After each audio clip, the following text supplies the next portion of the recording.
प्रतीक यादव की मौत के मामले में उनके शरीर पर 7 चोट को लेकर खुलासा हुआ है। प्रतीक का 2 साल से इलाज कर रही डॉक्टर ने आज तक से बातचीत की, जिसमें उन्होंने बताया है कि प्रतीक की पल्मोनरी एम्बोलिज्म की बीमारी बहुत खतरनाक स्तर पर पहुंची हुई थी।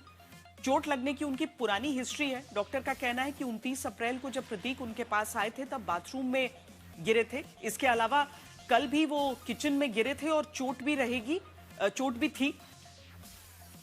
उन्होंने बताया कि जब इंसान इस बीमारी से गुजरता है तो अचानक कई बार वो गिरता है जिससे चोट लगती है।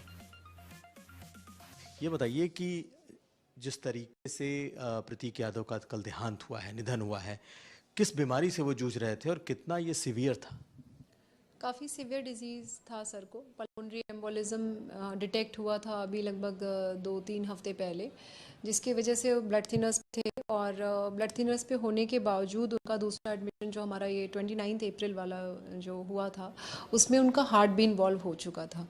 तो पल्मोनरी एम्बोलिज्म जो होता है वेसल्स में, बेसिकली खून का थक्का जमा होता है, वो हार्ट पे इफ़ेक्ट करने लग जाता है अगर वो थक्का ना गले।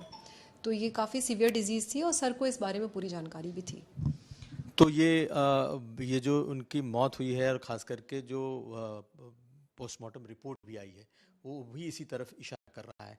तो ये बीमारी जिस वक्त मतलब चूँकि रात में वो गिरे मिले, ये किस तरीके से रिएक्ट करती है ये बीमारी कि अचानक किसी को पता नहीं चलता और देहांत हो जाता है? राइट वेंट्रिकुलर इन्वॉल्वमेंट होना, मतलब हार्ट का इन्वॉल्वमेंट होना अपने आप में ही ये संकेत देता है कि ये गंभीर बीमारी का रूप ले चुकी है। सर ब्लड थिनर पे होने के बावजूद भी जो ये अगर बीमारी बढ़ रही होती है तो उनको इस बारे में जानकारी दी गई थी कि उनको थ्रोम्बोलिसिस एक प्रोसीजर होता है, उसके जाना चाहिए और एक ब्लड थिनर स्टार्ट भी किया गया था उनका। लेकिन ये मतलब है ही बीमारी खतरनाक, और जो अब रिपोर्ट मिली है तो वो अब जैसे मैं उनको इतने टाइम से देख रही हूँ और पहले से देखा है, डायग्नोसिस रीसेंट है, हार्ट का इन्वॉल्वमेंट है, तो बिल्कुल मैच तो कर रहा है कि यही कारण था। और ऐसा ही होता है, इसमें सडन हार्ट इन्वॉल्व होता है जिससे पेशेंट जो है एकदम से हार्ट फेलियर में जा सकता है और वो गिर भी सकते हैं।